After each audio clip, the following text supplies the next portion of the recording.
घंटों तक लहरें हमें बेरहमी से लेफ्ट की तरफ खींचती रही, सब साथ में। फिर राइट की तरफ घसीटती रही। पैडल करो, हमें लाइन पर आना है, और हमें गोल गोल घुमाती रही। मेरा सिर घूम रहा है। आओ सब साथ में, एक साथ। तभी हमें समझ आया कि हम आगे बढ़ ही नहीं रहे थे। लग रहा है हम वहीं कहीं अटक गए थे।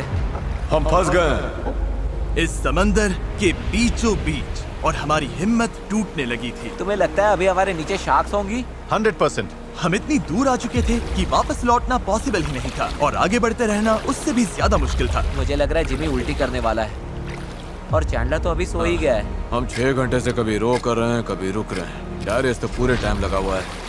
फेस सेल संभाल रहा है, स्टीयरिंग कर रहा है, और जिमी बीमार है, और हम सबकी बॉडी जवाब दे चुकी है। मुझसे अब नहीं हो रहा।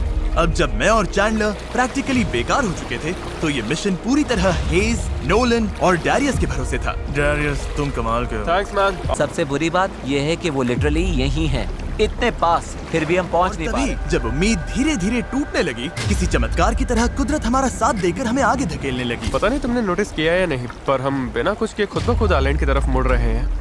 क्योंकि टाइड चढ़ रही है, इसलिए वो हमें वापस लैंड की तरफ खींच रही है। और पता नहीं कैसे, पर अब तक हम ऑफिशियली उस चैनल से बाहर निकल चुके थे। डेरियस, हम पास आ रहे हैं क्या? इसमें 4.6 किलोमीटर दिखा रहा है। तो एक आखिरी जोर और लगाना है।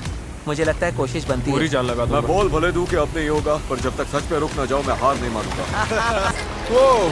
वो याद है जब 4.1 किलोमीटर दिखा रहा था? हाँ बिल्कुल याद। अब 1.6 दिखा रहा है। हम थोड़ा ज्यादा ही बहक रहे थे, क्योंकि ठीक सामने आखिरी टाइड शिफ्ट इंतजार कर रहा था। टाइड बदलने में बस 20 मिनट बचे हैं। हमारे पास अब ज्यादा टाइम नहीं है। अगर हवा उल्टी पड़ी और बहाव भी खिलाफ हुई, तो तुम मुझे मोटर ही क्यों न दे दो, फिर भी हम उस आइलैंड तक नहीं पहुंचेंगे।